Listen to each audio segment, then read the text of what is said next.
The abandoned asylum.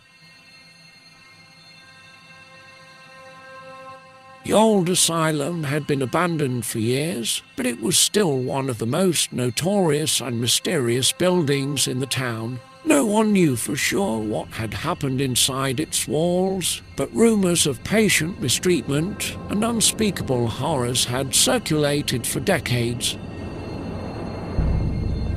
When a group of teenagers decided to explore the asylum one night, they thought it would be a fun and harmless adventure, but they quickly realised they had made a terrible mistake.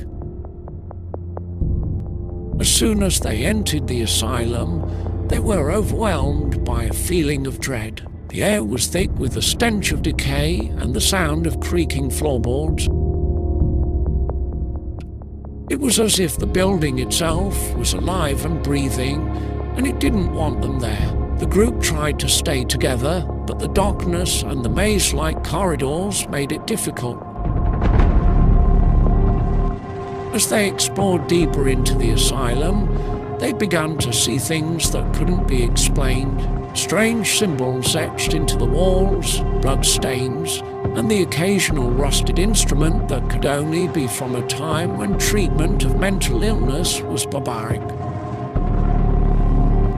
As they turned a corner, they saw something that made their blood run cold.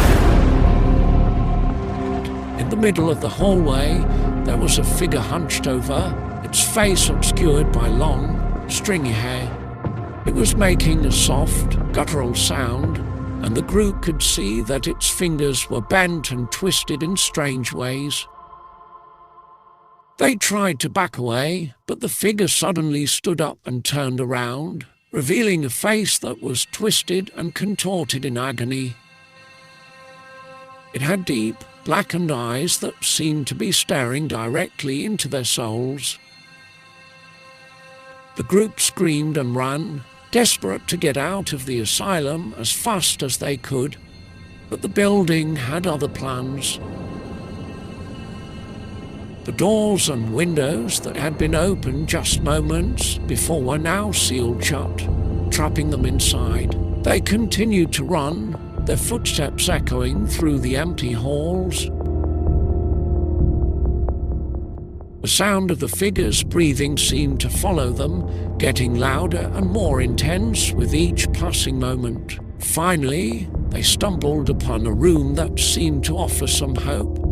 It was a small, windowless chamber with a single door, but at least it felt safe. They locked the door and huddled together, waiting for help to arrive. But as the minutes turned into hours, they realized they were truly trapped. The air grew thick and oppressive, and they could hear the sound of something scratching at the door. They tried to call for help, but there was no signal, no way to reach the outside world. As the night dragged on, they began to lose hope. They realized that the asylum had claimed them as its newest patients, and there was no escape. The figure they had seen in the hallway was now inside the room with them, its twisted limbs contorting in unnatural ways. In the end, they were never seen again. The asylum remained abandoned, a dark and twisted monument to the horrors that can lurk inside the human mind. The townspeople whispered stories of the teenagers who had disappeared inside, and the figure that still haunts the corridors to this day.